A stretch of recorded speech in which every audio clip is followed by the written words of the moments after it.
Gente, eu tenho que contar um pouquinho a minha história musical. Fiquei muito feliz quando eu olhei o Isaías ali, Isaías Teixeira e a Fia, a Ivani, porque ele faz parte, essa família faz parte da minha história musical. Eu não vim aqui falar sobre música, mas eu tenho que falar um pouquinho de como podes deixar de viver esse amor, o amor sem igual que por ti se entregou. Se tu queres a paz, não rejeite jamais. Jesus Cristo te ama demais. Tu que estás a sofrer, vive um mundo sem paz. Canta comigo. Tem seu prazer em tantas coisas banais. Uma pessoa pelo menos sabe. Sem paz, teu viver é em vão. Agora o coro a igreja conhece. Te entrega a Cristo, tua vida vai ser melhor. Vai refazer, tua paz devolver. Lindo, lindo, lindo, glória a Deus. Essa foi uma das primeiras canções que Deus me permitiu compor. Irmãos, por que eu falo da música? Eu nasci num lar muito pobre, eu sou de São Luís do Maranhão, assim como meu amigo Pongete, meu irmão Pongete falou. Eu sou maranhense e lodovicense. Nasci em São Luís do Maranhão. Tem uma pessoa, pelo menos, aqui que eu conheço, que é o Elias, que também é lodovicense. Crescemos juntos, ali na igreja do João Paulo, do Monte Castelo. Tá? Tem uma outra pessoa ali, que é uma irmãzinha, que está com muitos anos, mas é maranhense também, de São Luís? A irmã, de amarelo, que fez assim? Não? Ah, tá, eu entendi que a irmã estava se colocando dentro do hall dos maranhenses. Ok. Então, na minha infância, irmãos, eu recebi muitas mensagens negativas. Não porque as pessoas que falavam as coisas negativas para mim eram pessoas más. Não, não. Uma dessas pessoas, ele já dorme, já descansa no Senhor, que é o meu irmão mais velho. E esse meu irmão mais velho é um menino muito preguiçoso, eu acho que isso não mudou muito. Ele me chamava de parasita. E a palavra parasita é uma coisa assim deprimente, porque o que um parasita faz? Hoje eu, como acadêmico de medicina, entendo bem o que um parasita faz. Ele busca um hospedeiro e ele suga a vida do hospedeiro. E aquilo me fez mal. E eu tive uma adolescência, logo com 15 anos eu saí da igreja e quase me perdi no mundo. E eu acreditei naquilo que meu irmão me falava, que eu era um parasita. Então, um parasita não serve para nada. Quando Deus me chamou de volta, que vocês vão conhecer um pouquinho da história, eu cheguei na igreja e vi, primeiro, pessoas bonitas. A igreja tem muitas pessoas bonitas, né? As pessoas gostam de se vestir bem, se apresentar bem. E eu disse assim, gente, o que eu estou fazendo aqui? Eu não sei fazer nada, eu não sei falar, até ler eu tinha desaprendido, acredita? Eu não sabia, minha esposa me reensinou a ler, porque eu lia tudo errado. Então, o que acontece? Quando eu tive um encontro com a igreja, eu comecei a cantar. Vocês viram cantando? Não dá, né? Não rola. E aí, o que acontece? O que eu vou fazer? Como todo nordestino é meio poeta, eu também tinha lá as minhas poesias e tal. E um dia eu apresentei a poesia para um amigo, Flávio Henrique, que posteriormente compôs a música A Volta, que é a música célebre que a Iveline me desse a vida, me desse abrigo. E aí eu apresentei, o povo está querendo cantar, porque é tão linda a canção que você quer cantar.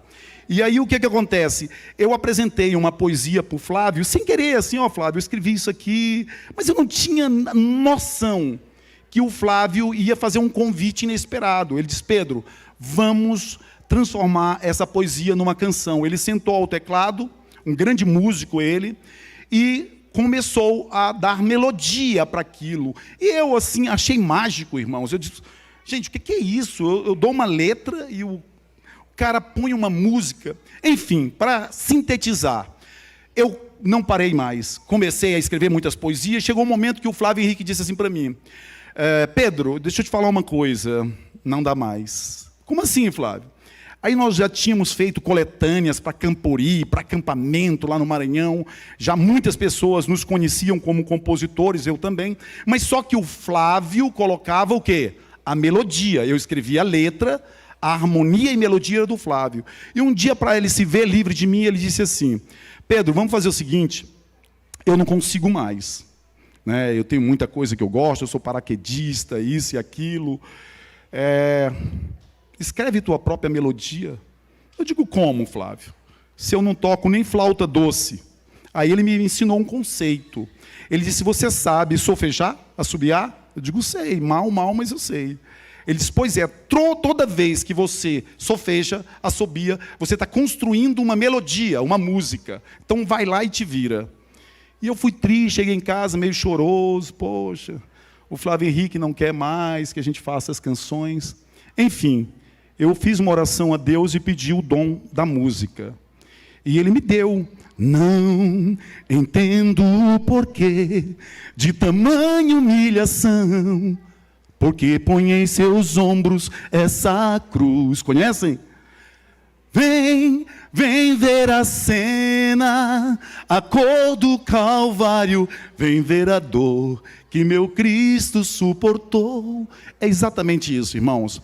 Isso foi só um...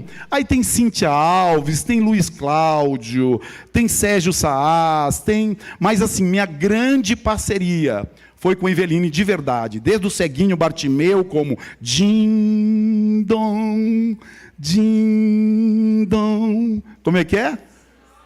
Em Belém, Din Dom. Lindo, irmãos. Ficaríamos o sábado todo cantando, revendo essa história da música, que é muito linda e marcou a minha vida. Depois que meu filho descansou, que eu vou contar um pouquinho a história, eu perdi um pouco a vontade de compor. Não tenho mais vontade de compor. Porque o meu filho, ele atualizava as músicas do mundo, evangélicas, cristãs, e ele me apresentava, porque eu, coroa, né, e tal, ele me apresentava, disse, pai, olha aqui, ó, olha o que tem de novo aqui na música. Pai, se eu preciso ouvir muito isso, para que as canções saiam o quê? Modernas, senão eu ficaria lá em 1900 e música, como qualquer coisa, é atualizado. Depois que meu filho descansou, eu compus uma canção, na realidade eu compus essa canção no período que ele estava enfermo, chamado... como é que é o nome, Isaías, da música que a Eveline gravou, a última? A Fé de um Vencedor. Eu convido os irmãos a ouvirem. Sai sangue, dor daquela música, mas também tem muita esperança naquela canção. Então chegou aqui a minha filhota, a Raíza, minha primogênita, chegou o meu genro, o Fábio, chegou o Benjamin, está aqui. É isso, é uma bênção de Deus. Mas vamos lá, irmãos, vamos para a palavra de Deus. Quando o Pongete falou que as pessoas não gostam do tema de saúde, eu concordo plenamente com ele, e eu entendo por que não gostam. Eu entendo por que não gostam, mas pensa numa pessoa que entende. Por quê? Muitos anos eu relutei, muitos anos da minha vida, a não entregar o meu coração para Deus, sendo adventista do sétimo dia. Eu entreguei parcialmente. E por que eu entreguei parcialmente? Porque eu sabia que na medida que eu me entregava, que eu conhecia, eu iria me comprometer. Irmãos, a grande verdade é que nós temos medo de compromisso. Por quê? Porque o compromisso, ele nos induz a mudanças. E mudanças nos induz o quê? Um envolvimento, um comprometimento da nossa parte. Vamos fazer uma oração? Querido Deus e Pai, nós louvamos o Teu nome pelo privilégio. Agradeço, Senhor, pelo privilégio de estar aqui nesse lugar. Tu vês a indignidade da minha própria existência. Não tenho, Senhor, virtudes para ocupar esse lugar e falar de Tua palavra. Há debilidades da unha do meu pé ao fio de cabelo. Eu não tenho virtude, Senhor. A virtude é Tua, o poder é Teu e a palavra é a Tua palavra. Que a Tua palavra fale, Senhor. Mas fale da forma que o Senhor é, destemidamente, para que o meu coração, em primeiro lugar, seja quebrantado e transformado por esse poder, e assim todos os nossos queridos aqui, teus filhos, também recebam esse poder de transformação. Amém. 10 vezes mais no tempo do fim, um tema forte, né? 10 vezes mais. Um dia eu anunciei esse tema na frente da igreja, e aí eu falei do remanescente fiel, e eu percebi que tinha um casal de juvenis, jovenzinhos, 17 anos, 18 anos, à frente, e eles ouviram eu falar sobre o remanescente fiel. Eu digo, irmãos, vocês sabem o que é ser remanescente fiel? E aí eu vi que alguns irmãos titubearam, assim meio sem graça e tal, mas tinham jovens aqui que eles balançaram a cabeça assim, ó, nunca ouvi falar nisso. Irmão, remanescente na raiz da palavra é o que sobra, é o que resta. Nós somos remanescentes fiéis, não porque nós nos autoproclamamos remanescentes fiéis, mas nós somos o que sobra, o que resta. O que resta de quê? De um povo fiel, um povo que está se preparando para o reino de Deus, um povo que é luz e é sal. É por isso que nós somos remanescentes fiéis. E nós não podemos fugir dessa realidade, por mais que isso nos dê um pouco de temor. E nem podemos também nos vangloriar, batermos no peito, cheio de arrogância. Temos que entender que isso é mais responsabilidade do que qualquer uma outra coisa. Ser remanescente fiel é responsabilidade. Deus nos chamou para sermos 10 mais nesse momento. Eu vou estar buscando aqui a história de Daniel, Ananias, Misael, Azarias, que é Daniel, Sadraque, Mesaque e Abidnego, uma história que nós conhecemos já. Houve uma grande confusão depois que Salomão morreu e deixou o seu filho, Roboão, porque Salomão estava colocando uma carga de tributos, nós sabemos, sobre o povo, e o povo estava descontente, insatisfeito. Aí houve a divisão do reino do norte e o reino do sul. Nós sabemos que o reino do norte ficaram com 10 tribos, tá? Em Israel, em Jerusalém, e o reino do sul apenas com 2 tribos em Judá. Ambos os reinos, irmãos, não tiveram uma durabilidade muito grande. A apostasia, a desobediência, a idolatria fez com que esses reinos caíssem. Mas vamos focar um pouquinho no reino de Judá, porque no reino de Judá estavam os 4 excelentes, os 4 amigos diferenciados, os 10 vezes mais de Israel. Os remanescentes fiéis estavam ali, 4 jovens. Nós conhecemos a história muito bem. Vamos ver um pouquinho as lições de vida. Vamos ver no livro de Daniel, capítulo 1. O tema, sem curva, ele não é um tema com profundidade escatológica, teológica. É um tema que nós vamos buscar um pouquinho coisas, exemplos, lições, para que nós possamos trazer para a nossa própria história e, a partir dessas lições, buscarmos mudanças relevantes em nossa vida. Daniel, capítulo 1, versículo 5. Encontraram, irmãos? Vamos lá. De sua própria mesa o rei designou-lhes uma porção diária de comida e de vinho. Eles receberiam um treinamento durante 3 anos, e depois disso passariam a servir o rei. Primeira lição de vida: o povo de Deus, o remanescente fiel, precisa de quê? Treinamento, sim ou não, irmãos? Precisa de treinamento ou não? Você acha que podemos vencer sem treinamento? Um exército vence sem treinamento? Não. Quando eu vou em algum negócio, algum comércio, alguma loja, e sou tratado mal, aconteceu já com alguém aqui, ser tratado mal? Eu digo assim: você não tem culpa, faltou treinamento.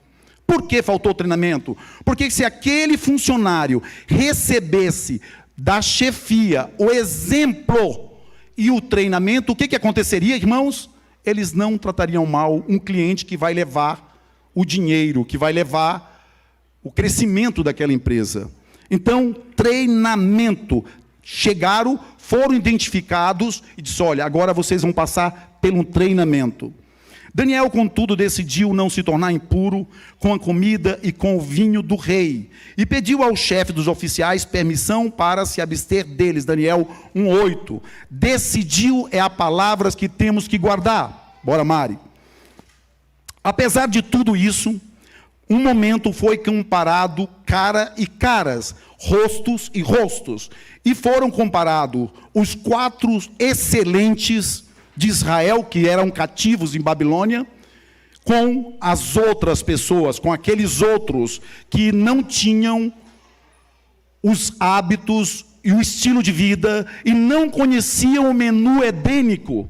O que eu vim apresentar para os irmãos nesta manhã é que Deus do céu nunca mudou, e Ele tem um cardápio, Ele tem um menu, e toda transgressão do menu do Éden é o mal que nós sofremos.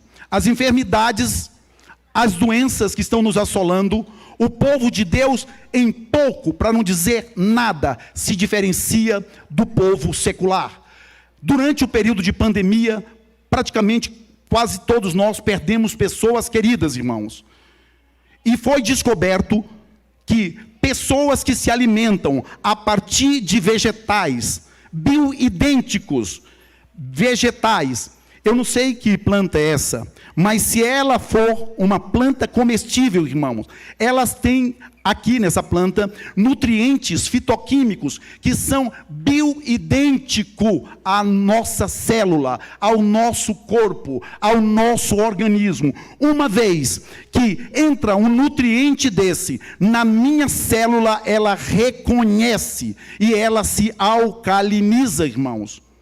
Pois foram exumados cadáveres, lógico, que morreram, e descobriram que pessoas que tinham abaixo de 25 nanogramas por litro de sangue, elas tiveram Covid e morreram, não teve jeito. Pessoas que foram exumadas, ou melhor, pessoas que foram feitos testes, e que elas tinham acima de 35, 40 nanogramas por litro de sangue, elas até foram entubadas, mas elas saíram do tubo com vida.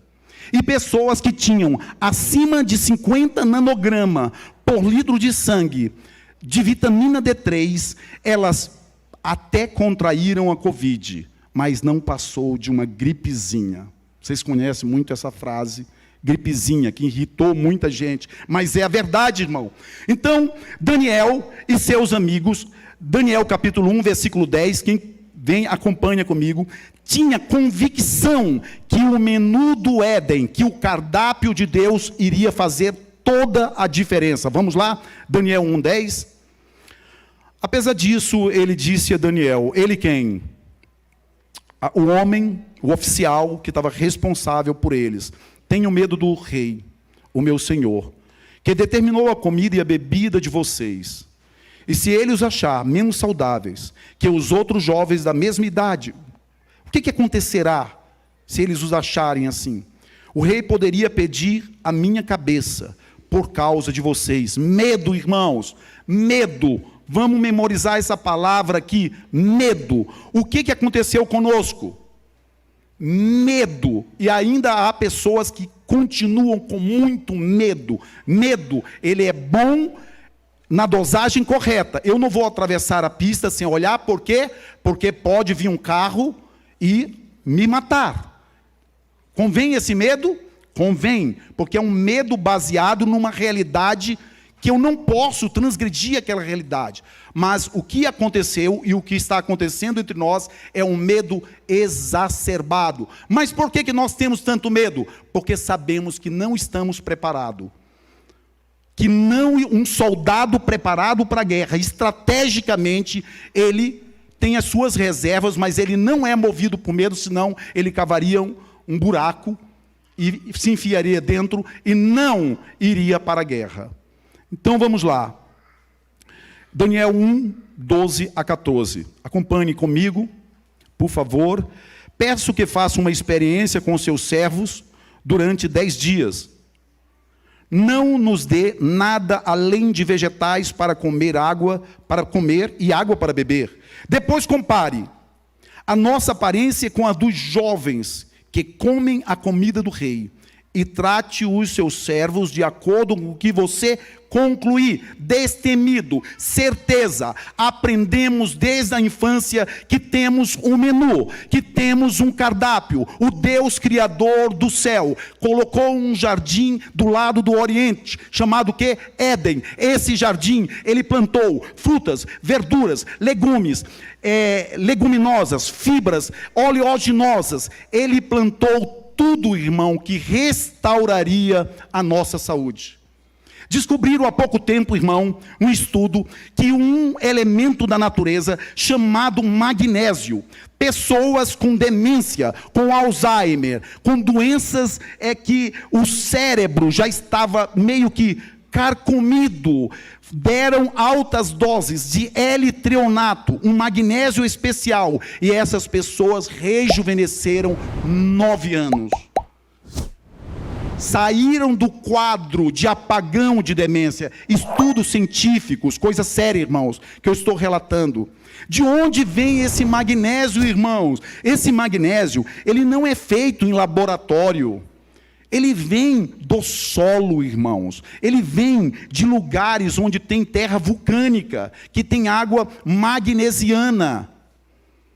Vocês estão entendendo? E esse magnésio, uma vez que entra no cérebro, aliás, no organismo, e chega ao cérebro, através da barreira hematoencefálica, que é uma barreira protetora que nós temos aqui, na parte de trás da nossa cabeça, isso tem curado depressão, irmãos. Isso não é história. Você conhece uma pessoa que tem depressão há 10, 15, 20 anos e não consegue sair da depressão? Vocês conhecem? Irmãos, a depressão é um resultado do estilo de vida. Não tem nada a ver com algo satânico, diabólico, porque as pessoas não têm relacionamento com Deus. O relacionamento com Deus e a palavra, ela cura. Mas é uma questão, irmãos queridos, fisiológica. É fisiológica. Não adianta orar, tem que mudar. Tem que se permitir uma mudança. Eu tenho uma irmã, ela tem 2 anos mais velha, ela é mais velha 2 anos, ela passou por um momento traumático na vida, perdeu o útero, o ovário, ainda bem jovem. Daqui, filhota.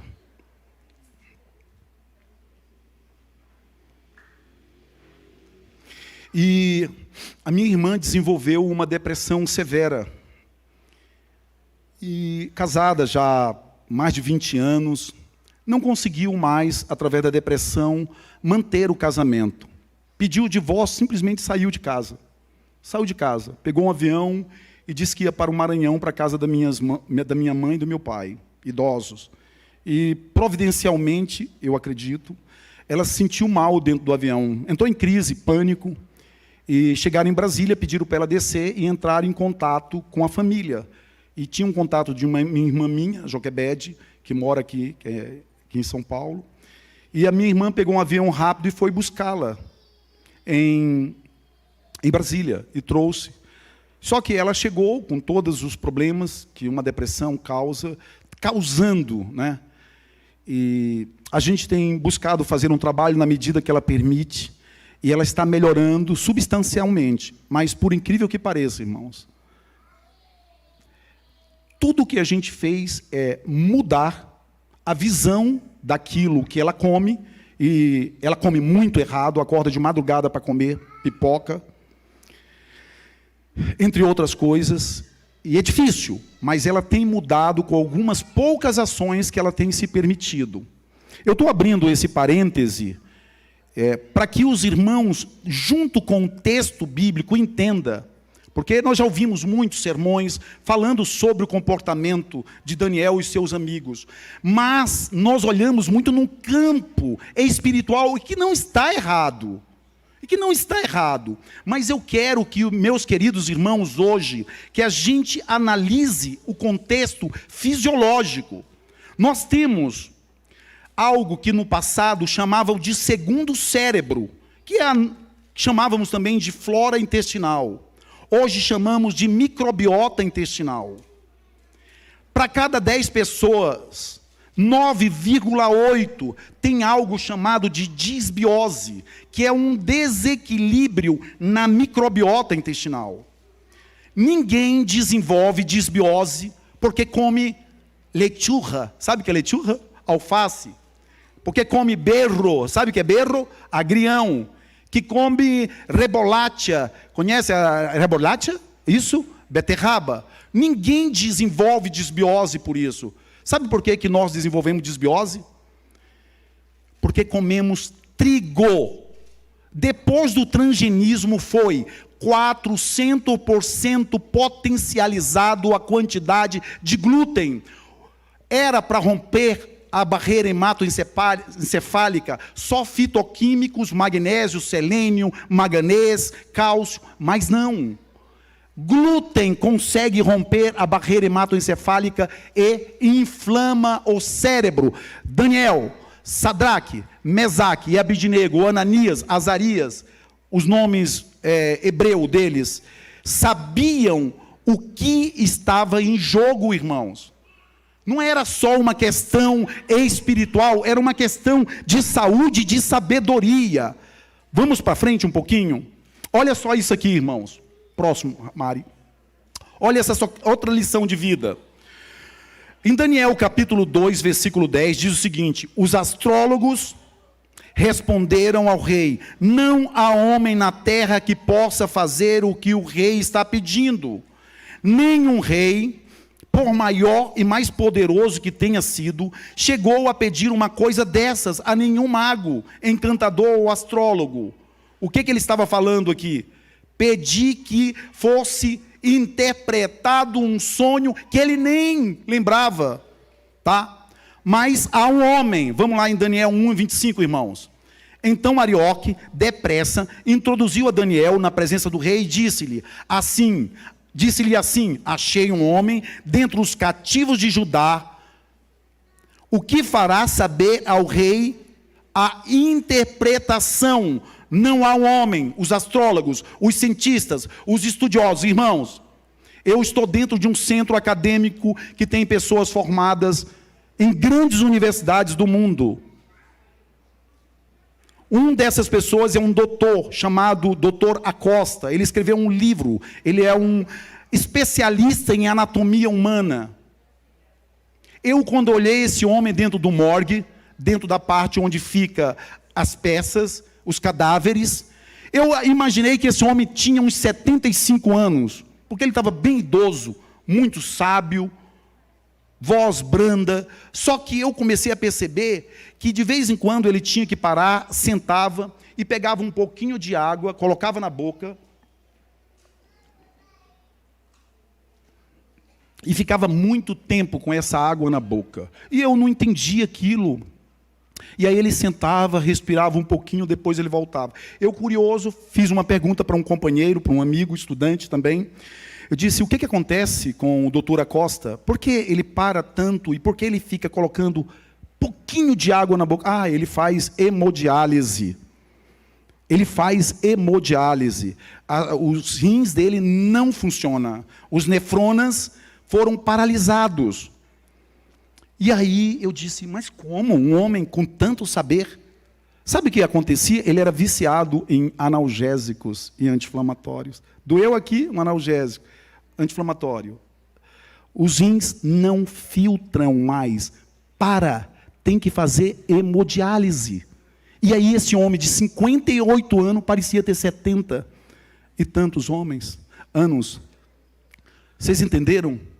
Só que Aqui nós olhamos que nós que temos um chamado, que nós que somos alertados, nós não podemos ficar, irmãos, chateados com essa palavra. Eu falei em uma igreja que eu fiz, não vou falar o nome porque é Fuxico, né? O nome é Fuxico, que eu preguei e fiz o seminário sábado passado. No final do culto, eu perguntei, quantos irmãos estarão comigo à tarde? 4 levantaram a mão. Eu digo, nossa, então eu fui muito mal aqui, não consegui passar nada. Eu brinquei com a igreja, digo, isso não é verdade, irmãos. Vocês estão ainda com dúvida, né? Aquele sono e tal. Brinquei com a igreja, e graças a Deus, o Deus do céu mudou a cabeça deles, eles estavam na igreja, eu não falei sozinho. E um ancião dessa igreja me procurou no final e disse, irmão Pedro, eu estou com muita vergonha, me deu vontade de levantar e falar com a igreja, e isso, e aquilo. Eu digo, não, irmãos, nós estamos num patamar de igualdade, nenhum de nós somos superiores um ao outro, todos nós temos debilidades. Eu entendo, meus irmãos. Por que eu tenho que saber sobre saúde? Ele vai falar mal da carne, certamente. Não, irmãos, eu não falo mal da carne, muito ao contrário. Eu sou nordestino, eu sou de São Luís do Maranhão, eu sou filho de piauiense, eu comia buchada de bode, mocotó. Sabe o que é mocotó, irmão? Desculpa, mocotó é nojento. É a tripa e o bucho do boi, limpo. E depois, lá no Maranhão, tem um negócio que eles pegam a junta, que são nervos, cartilagem do boi, e põem para cozinhar. Irmão, isso fica com um cheiro bom. Isso fica saboroso. Mas se a gente for analisar bem, é nojento. Mas era a minha alimentação. Meus pais me ensinaram a comer assim, irmãos. Então eu não estou aqui para levantar, eu não sou juiz, para sentenciar, para condenar. Eu estou aqui para trazer um alerta, e é um alerta científico, porque os dados que eu apresentarei aqui, todos são respaldados por doutores e pós-doutores. São estudos científicos que mostram que existem substâncias tóxicas em alguns alimentos que são mortais, e estão matando a igreja de Deus. E Deus tem que suscitar homens, tem que suscitar mulheres que tenham coragem, porque é difícil falar. É difícil falar um tema, irmãos. Eu queria falar de música, porque eu sei que de música vocês iam gostar e ficar alegre, felizes comigo, ia lotar aqui. Mas eu não vou falar de música. Eu vou falar de saúde orgânica. Eu vou falar do menu do Éden. Próximo, Mari. Mais lições de vidas. Olha isso aqui, irmãos. Olha isso aqui, irmãos. Eu quase não uso textos de Ellen White. E não é porque eu não seja fã. Não é porque eu não goste. Porque eu digo, a igreja conhece. Uma irmã vegetariana, no final do culto, disse, irmãos, eu percebi que o irmão não falou em carne em momento algum, em carne vermelha, isso. Eu digo, vou falar o quê, irmã? Todo mundo sabe desse tema. E como eu estava fazendo um seminário, que era o mecanismo por trás das doenças 3, não tem carne, porque tem no 1 e no 2. Então, se vocês não quiserem ouvir nada sobre carne, simplesmente não venham. Mas é científico, tá? Eu nem vou usar texto de Ellen White. Eu vou usar ciência para mostrar para os irmãos o que está acontecendo. Vamos lá? A maior necessidade do mundo é a de homens, homens que não se comprem nem se vendam. Homens que no íntimo da alma sejam verdadeiros e honestos. Homens que não temam chamar o pecado pelo seu nome exato. Homem cuja consciência seja tão fiel ao dever como a bússola o é ao polo. Homens que permaneçam firmes pelo que é reto, ainda que caia os céus. Irmão, está aqui. Daniel, próximo, Mari, Sadraque, Mesaque e Abidnego. Homens firmes ao chamado deles. Aí você me perguntaria, mas irmão Pedro, onde você quer chegar? O que quer dizer isso? Qual é a correlação do meu organismo de alimentos saudáveis com a minha vida cristã? Tudo. Nós somos produto do produto, irmão. Somos produto do produto. Se eu vivo uma vida, eu vou estar mostrando a escala algaritma do pH hoje à tarde aqui. Vocês vão ver. Se você tem hábitos, tem senhorinha que tem hábito de cuidar da alimentação, ela tem 80 anos e ela é saudável. E tem jovens de 25, de 20 anos, doentes, porque são ácidos. São ácidos. Então, se eu como um agente fitoquímico que é bioidêntico ao meu organismo, eu recebo algo alcalino. Se eu como alimentos refinados, industrializados, eu estou comendo alimentos inertes, alimentos sem vida. Como é que as minhas células, que compõem quem eu sou, conseguem ter saúde comendo alimentos inertes, farinhas refinadas, produtos derivados de leite? É duro, é duro. Se eu tivesse uma outra palavra, eu traria. Mas libertação. Conhecereis a verdade vos libertará. Isso nunca foi tão absoluto. Nunca foi tão absoluto. O que Deus espera de mim, irmãos? Faça essa pergunta para você, que eu faço para mim. Porque eu tenho as minhas lutas. Eu tenho as minhas debilidades. Rapidamente eu vou fazer uma pincelada na história que aconteceu, uma história. Eu tive 2 filhos. Raíza está aqui, 33 anos, vegetariana, 34 anos, vegetariana, praticamente desde o berço, nutricionista, atleta. E tive o Hiker. Hoje, estaria fazendo agora em maio, próximo, 30 anos. Meu filho está com 4 anos, que faleceu, irmãos. Agora, no dia 16 de dezembro, fez 4 anos que meu filho faleceu. O Isaías, a Ivani, o Pongete, a Esther, pessoas que me conhecem de perto, acompanhou o processo de morte do meu filho. O meu filho nasceu, irmãos, com um tumor embrionário chamado meduloblastoma, um câncer de origem embrionária. Olha, embrionária é o quê? Embrião. Junto com o embrião, foi formulando o câncer. Produto de quê? Produto do meu estilo de vida. E do estilo de vida de minha esposa, que entrava alimentos deturpados, álcool e alguns tipos de drogas. Era esse o meu estilo de vida, longe de Deus.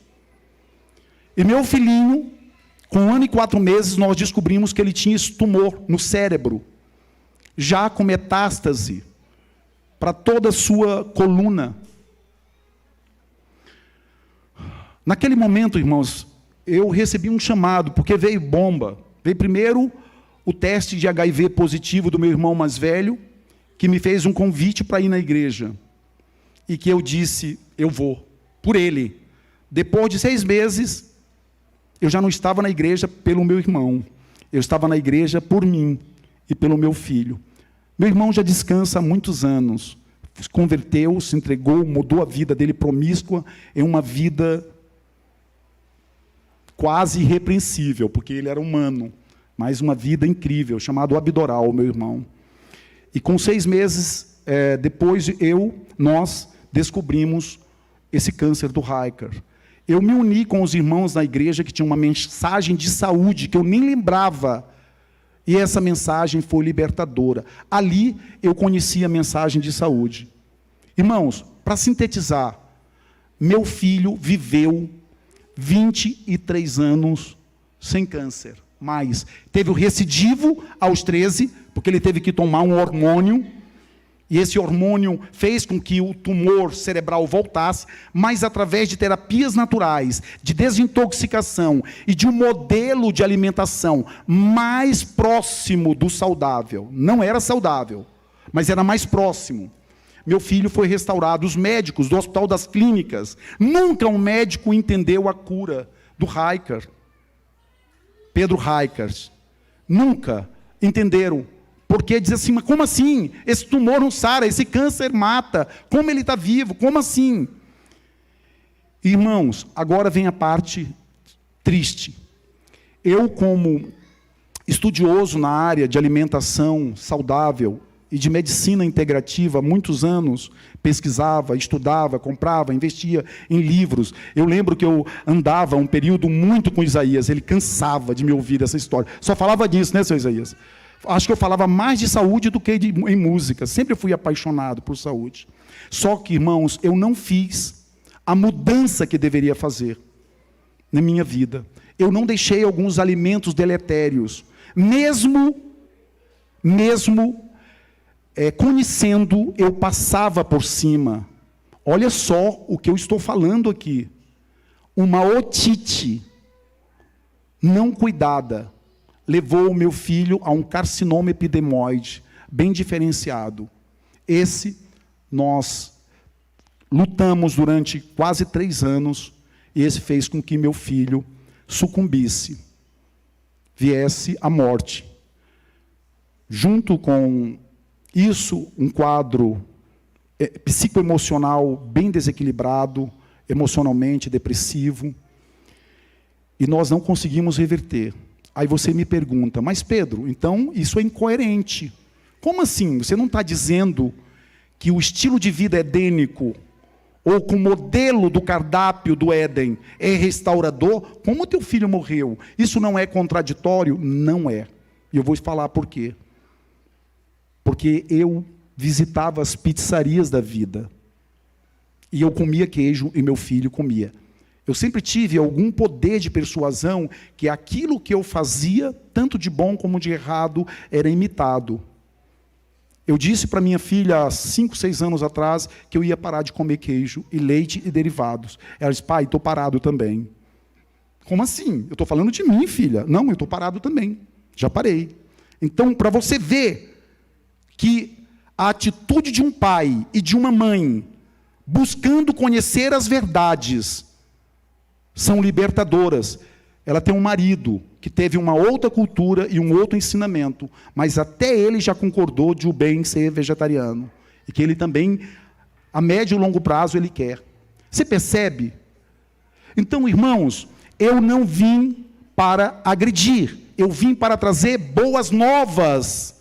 Vamos mudar, vamos buscar a excelência que Deus chamou a mim e a você para 10 vezes mais, para a excelência, não para viver doente, dói aqui, dói ali, analgésico aqui, tem gente que não sabe viver, abre a bolsa, tem 2, 3 caixas, hipertensão. Você sabia que hipertensão, irmão, é reversível? Você sabia que diabetes mellitus 2, que a diabetes é reversível? Irmãos, é a ciência que diz, não é o Pedro. Mas precisa de um comprometimento integral. Por isso que poucos fazem a reversão. Você quer saber como fica diabético? Só uma pincelada, tá? E aí eu vou para o texto e a gente conclui. Veja bem, eu como farinha, eu como feijão, eu como arroz, eu como grão de bico, eu como lentilha, eu como, tapioca, que é amido. Tudo vira açúcar.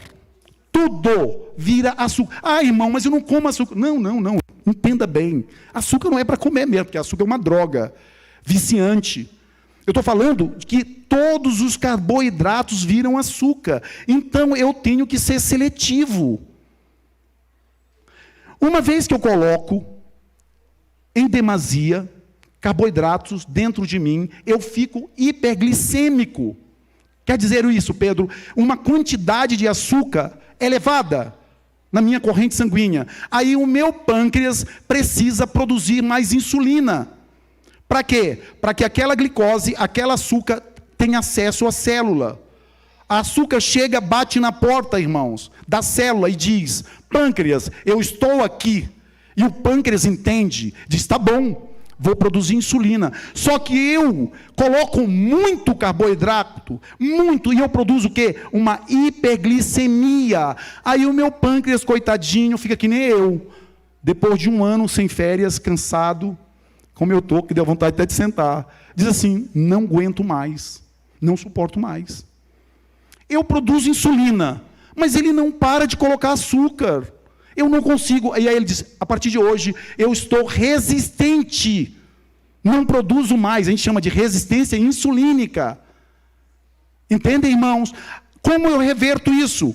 Eu vou para a origem, tiro os carboidratos excessivos, deixo só aquele para manter a minha energia celular.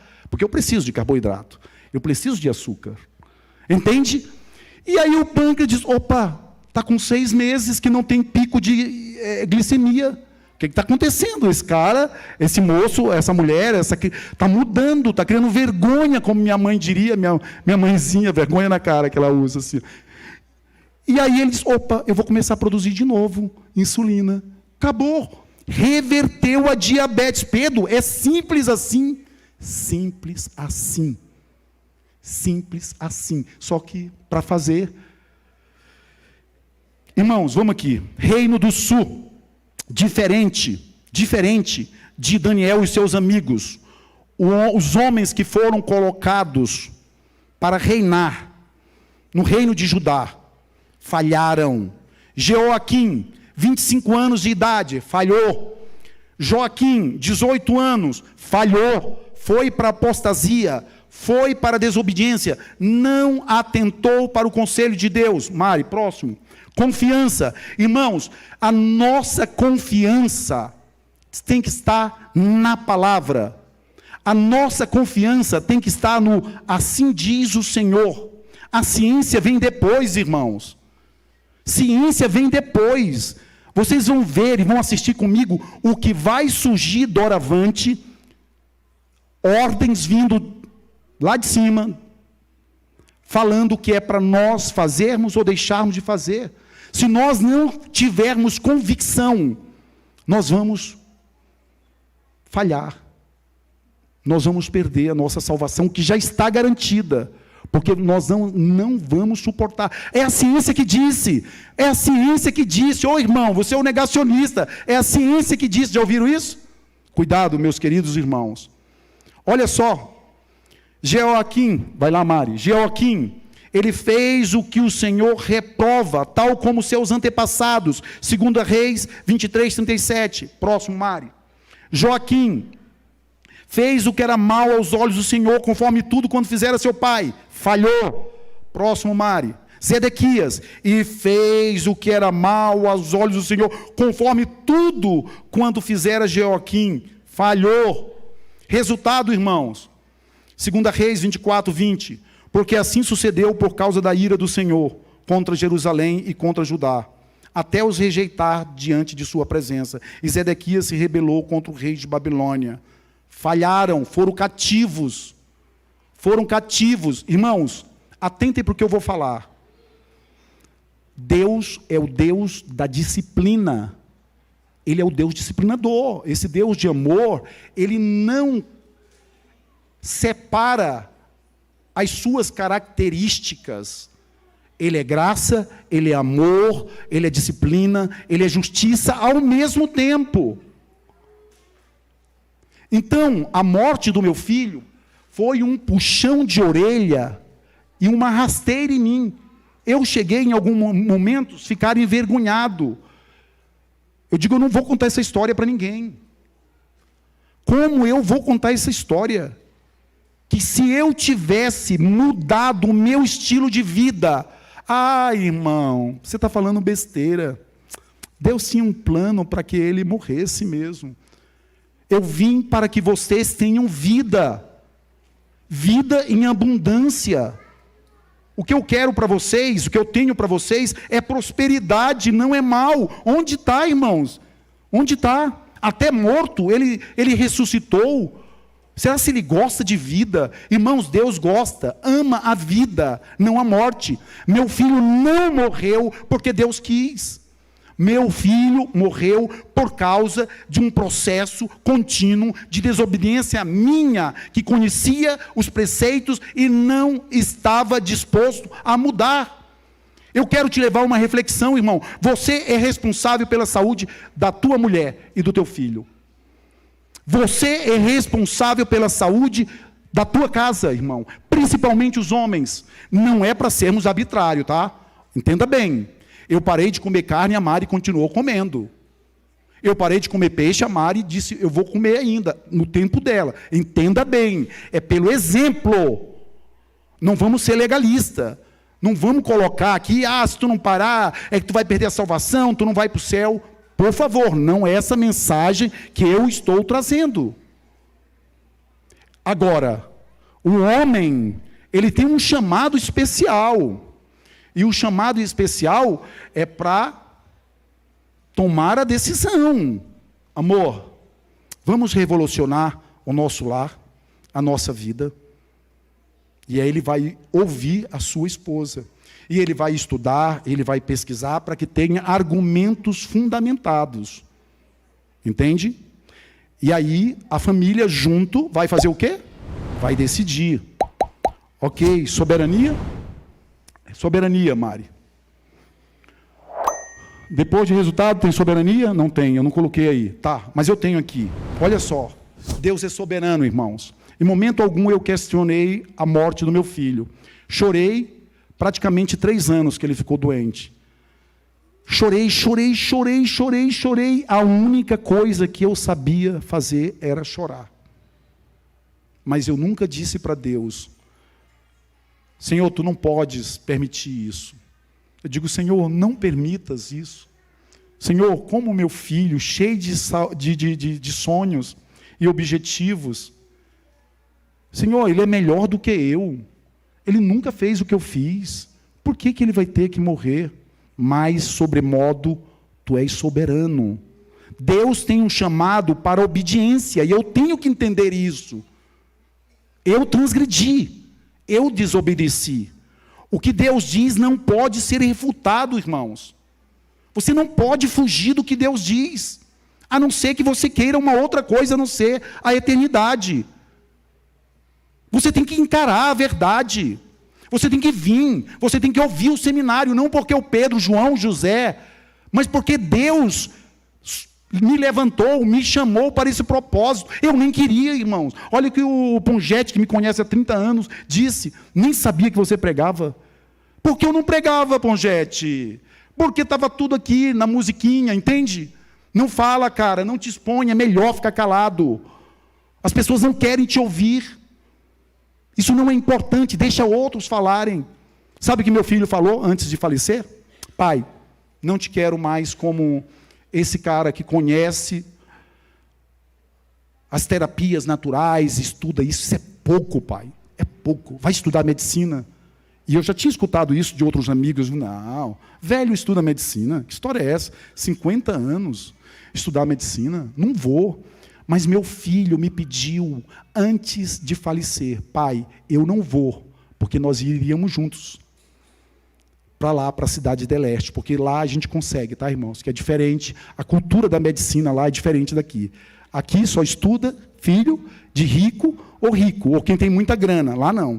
Qualquer pessoa que queira estudar e se esforce um pouquinho, a família consegue bancar, tá? Porque não é esse dinheiro do mundo todo, é um valor que dá para ser pago. E eu fui, irmãos, e pai, vai pregar. E ele disse assim, tudo o que o Senhor fez por mim e a minha mãe, nesses últimos anos, faça pelas pessoas. É por isso que eu estou aqui. É por isso que eu estou usando minhas férias, estou cansado, mas não estou parando, nem vou parar. Eu não vou ter férias, mais uma vez. Vou voar no dia 14 de fevereiro para o Maranhão para fazer isso aqui, na minha terra, na minha cidade. O método que Deus usa, irmão, não deve ser questionado. A soberania de Deus é a inequívoca marca do seu absolutismo. Deus é absoluto, irmãos. Absoluto. Eu e você somos insuficientes. Então, quem é insuficiente tem que fazer o quê, irmãos? Diz para mim. Não é aprender? Não é buscar? Por que eu vou refitar uma mensagem que pode me salvar o meu lar? Você está me entendendo? Não é uma questão de pessoas, mas de Deus, pode ser quem for. Quem trouxer essa palavra de forma amorosa, sem legalismo, tem que receber. E se for legalista, chama no canto e faz uma oração por ele. Porque o legalismo, quando não é equilibrado, ele faz mais mal do que bem. O que é legalismo? É só olhar para a lei. A gente tem que olhar para a lei, mas a gente tem que olhar para a graça também, ao mesmo tempo. Vamos lá. Terminando, eu falaria mais meia hora, mas eu sei que os irmãos não suportariam. Então vamos lá, concluindo. Ai dos filhos rebeldes, Isaías 30, versículo 1 e 3. Ai dos filhos rebeldes, diz o Senhor, que tomam conselho, mas não de mim, e que se cobrem com uma cobertura, mas não do meu espírito, para acrescentarem pecado sobre pecado, que descem ao Egito para pedirem o meu conselho. Que descem ao Egito sem pedirem o meu conselho, para se fortificarem com a força de quem? A minha confiança está em Faraó. E para confiarem na sombra do Egito, porque a força de Faraó se vos tornará em vergonha, e a confiança na sombra do Egito em confusão. Mari, passa tudo e leva para o final. Tudo. Tem algumas coisinhas ainda, mas os irmãos não aguentam mais meia hora. Vamos lá. Todo mundo, ou praticamente muitos de nós, já ouviram esse grande pregador, escritor, Charles Spurgeon. Ele conta uma história que ele recebeu certa vez, um pedido para ir orar para uma pessoa que estava muito enferma e possivelmente morrendo. E ele foi, o grande orador Charles Spurgeon, grande teólogo, e chegou lá, ele conversando, olhou na casa dessa senhora, dessa pessoa, um quadro. E ele olhou para o quadro e disse: que quadro é esse? E ele se aproximou e leu. E aí ele fez uma pergunta para aquela senhora: senhora, quem lhe deu esse quadro? Ela disse: não, eu recebi um papel com umas letras bonitas, meio que douradas. Eu achei tão bonito esse papel do meu ex-patrão, que eu coloquei num quadro, e está aqui. E ele chegou: senhora, a senhora sabia que isso é um testamento? Ah, não, eu não sabia. E que aí está dizendo que a senhora tem direito a todos os bens do seu ex-patrão, fazendas, terras, cavalos, bois. Ela disse: não, eu vivi numa miséria e estou morrendo na miséria. E ele disse: senhora, a senhora não observou o testamento. É uma história verídica. Eu não sei dizer se essa senhora era analfabeta, mas possivelmente sim. Mas por que ela não deu esse papel para ninguém ler? Irmãos, Deus deixou para mim e para você um testamento, uma verdade que eu não posso refutar. Eu não posso me esconder dessa verdade. A verdade é dolorosa. Eu lembro do meu filho recebendo uma injeção pequenininha com hormônio do crescimento, que depois ele aprendeu e ele mesmo se furava. Por quê? Porque ele desenvolveu o nanismo. Porque a hipófise dele não produzia o HGH, o hormônio do crescimento. E meu filho dizia para mim, e para a mãe, e para a irmã: crescer dói, né, pai? Crescer dói. Irmãos, para que eu tenha um pouquinho de crescimento, eu tenho sentido dores viscerais. E eu sei que você também. Os meus amigos que me conhecem, se você me conhecer, você vai ver mais defeito do que virtude. Eu não estou aqui querendo nunca, e não tento fazer com que você se iluda e olhe para mim e diz: ah, esse cara é incrível. Nada de incrível, eu não sou nada. Eu tenho 1 milhão de debilidades, mas eu tenho que reconhecer que Deus é Deus. E que se Ele deixou um testamento, eu tenho que observar esse testamento. Irmãos, meus queridos, eu estou vendo aqui, eu acredito que há próximo, se não tiver 200 pessoas, tem próximo a 200 pessoas aqui. Eu quero fazer um desafio para essa igreja nessa hora. Irmão, você não é responsável só por tua vida e da tua família. Você é responsável pelo teu vizinho que está morrendo. Diabético, hipertenso, com doenças autoimunes, lúpus. Ela, conhece ela? Está aí às portas, é estilo de vida. Ela, esclerose lateral amiotrófica. Eu conheci um cara genial que eu até acho que ele foi dessa igreja, que já está com anos, que ele faleceu, dessa estilo de vida, irmãos. Já está tudo elucidado. Então eu convido os irmãos que tragam um amigo, que tragam um irmão. Não queira só para você, não. Não omita, não se esconda. Venha, lote essa igreja, vamos aprender. Ah, Pedro, mas é um seminário muito longo. Venha, irmãos, venha, que você vai revolucionar a tua vida 10 vezes mais. A excelência que Deus pede de mim e de você. Vamos orar? Pai de amor, louvado seja o teu nome por teu poder. Louvado seja o teu nome por tua palavra. Louvado seja o teu nome pela maior dádiva do céu, Jesus Cristo. Louvado seja o teu nome, porque tu deixaste exemplos incríveis, que tudo está patente aos nossos olhos, só precisamos abri-los. Senhor, toca na minha vida e transforma. Toca na vida da minha família, da minha esposa, da minha filha Raíza, do meu genro Fábio, do bem, dos meus pais. Agora toca na vida, Senhor, desta igreja. Tu amas, Senhor, cada indivíduo que está aqui, cada filho teu. Toca, para que essa igreja te desperte e que ela seja um luzeiro nesse lugar, nessa cidade, nesse país e no mundo. Em nome do Senhor Jesus, nos despedimos até os nossos lares, até às 16 horas. Amém, Pai. Amém.